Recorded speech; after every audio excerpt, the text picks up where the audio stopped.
नमस्कार दोस्तों, स्वागत है आप सभी लोगों का फिर से एक बार एक नए वीडियो के साथ। तो आज का ये वीडियो बहुत इंपॉर्टेंट होने वाला है। तो आज के इस वीडियो में हम आपको बताएंगे कि सामान्य हिंदी कक्षा 12, ध्यान रहे सामान्य हिंदी, जो कि कक्षा 12 विज्ञान वर्ग के लिए पूछी जाती है। तो सामान्य हिंदी में क्या क्या है सिलेबस में आपके 2025 में, तो वो हम आपको बताएंगे। तो वीडियो में अंत तक बने रहिए। अगर वीडियो अच्छी लगे तो एक लाइक ज़रूर कर देना। अगर आप नए जुड़े हैं तो एक बार सब्सक्राइब कर लीजिए चैनल को। तो आइए शुरू करते हैं। तो जैसा कि आप देख सकते हैं, आपका पेपर कुछ इस प्रकार से होगा। खंड का जो कि 50 अंक में पूछा जाएगा, और खंड खा जो कि 50 अंक में पूछा जाएगा। तो क्या पूछा जाएगा? तो सबसे पहले आपको भाई बहुविकल्पी में पूछे जाएंगे शुक्लोत्तर युग की प्रमुख हिंदी गद्य की प्रमुख रचनाएं, उपन्यास या कहानी। ये ऑप्शनल हैं आपके। फिर काव्य साहित्य का विकास, इसमें आपसे पूछ लेगा भारतेंदु युग, द्विवेदी युग या आधुनिक काल में जो जो आते हैं भाई। फिर क्या है, पाठ्यक्रम में निर्धारित गद्यांशों पर 5 प्रश्न जो आपको दिए जाएंगे वो आपको करने होंगे। क्या पूछा जाएगा कि पाठ्यक्रम में निर्धारित लेखकों का साहित्यिक परिचय व कृतियाँ, जो कि कितने नंबर में भाई आपसे पूछा जाता है? ये भैया पूछा जाता है 5 नंबर में। एक गद्य का होगा और एक पद्य का।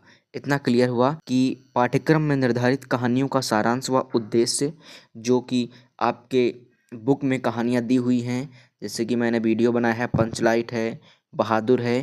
तो ये कहानियों का सारांश या इसके उद्देश्य आपसे पूछेगा, वो भी आपसे भैया 5 नंबर में ज़रूर पूछेगा ये। फिर क्या है, पाठ्यक्रम में निर्धारित खंड काव्य तथा कथा वस्तु एवं प्रमुख पात्रों का चरित्र चित्रण कर दिए, चरित्र चित्रण करिए। ये अधिकतम कितने अंक में पूछता है, कितने शब्दों में पूछता है? तो 80 शब्दों में आपको लिखना होता है। फिर खंड खा में क्या पूछता है? तो खंड खा में भैया पूछता है कि पाठ्यक्रम में निर्धारित संस्कृत गद्य का संदर्भ सहित अनुवाद करिए। एक संस्कृत खंड होगा जो कि आपसे पूछा जाएगा 7 नंबर में। फिर क्या है, पाठ्यक्रम में निर्धारित संस्कृत पद्य, ये भी 7 नंबर में पूछा जाता है। लोकोक्तियाँ व मुहावरे आपसे पूछेगा, जो कि आप देख सकते हैं यहाँ पर।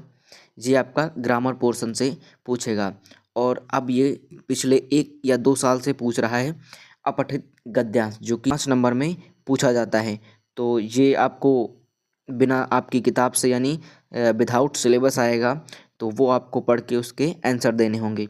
फिर क्या है, शब्दों में सूक्ष्म अंतर, अनेकार्थी शब्द, अनेक शब्दों के एक। तो इस प्रकार से आपका भाई पेपर आएगा। तो सिलेबस में आपके क्या है वो मैं आपको बताने वाला हूँ। तो आप बस वीडियो में एंड तक बने रहिए। लेखन भी पूछता है, जो कि 6 नंबर में पूछा जाता है। जैसे कि बैंक से किसी व्यवसाय के लिए ऋण प्राप्त करने हैं तो आवेदन पत्र, जो कि मैंने बताया है, ये दोनों पत्र मैं बता चुका हूँ आप सभी को। तो आप लोग मेरे पिछले वीडियो जाकर देख सकते हैं। और निबंध जरूर पूछा जाता है, ये आपसे 9 नंबर में पूछा जाता है। तो इसको बिल्कुल स्किप ना करिएगा। तो आपके सिलेबस में क्या क्या है, अब हम यहाँ से शुरू करते हैं। तो बस वीडियो में आपको इन तक बने रहना है। आपके सिलेबस में कौन कौन से चैप्टर हैं उनके बारे में हम डिस्कस करते हैं। तो सबसे पहले गद्य हित निर्धारित पाठ्य वस्तु। तो सबसे पहला भाई आपका जो है, वासुदेव सरल अग्रवाल जी ने जो लिखा है राष्ट्र का स्वरूप। उसके बाद अशोक का फूल, भाषा और आधुनिकता, तेजस्वी मन के संपादित अंश, रॉबर्ट नर्सिंग होम और निंदा रस। इतने चैप्टर आपको आपकी बुक में देखने को मिलेंगे। फिर पद्य खंड में क्या होता है? तो पद्य खंड में कौन कौन से क्वेश्चन होते हैं? जैसे कि पौन दूतिका, ये पद्य खंड में होगा। कैकई का अनुताप गीत, श्रद्धा मनु या गीत, ये जयशंकर प्रसाद का है। सुमित्रा नंदन पंत जी ने लिखा है नौका विहार, बापू के प्रति और परिवर्तन। फिर महादेवी वर्मा जी का गीत है। रामधारी सिंह दिनकर का अभिनव मनुष्य, पुरवा उर्वशी। सच्चिदानंद हीरानंद वाद से आगे, मैंने आहुति बनकर देखा या हिरोशिमा। तो इतने चैप्टर आपके सिलेबस में हैं, तो इनको अच्छे तरीके से तैयार कर लीजिए।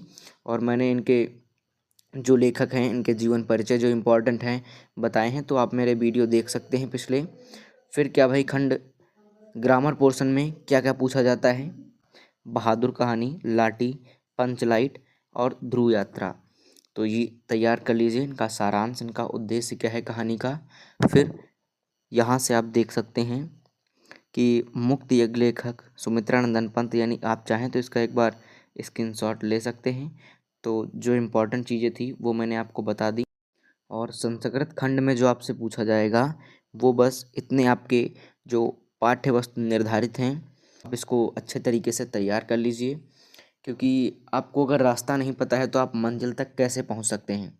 यानी अगर आप हाई स्कोर करना चाहते हैं, सबसे पहले आपको सिलेबस के बारे में पता होना चाहिए।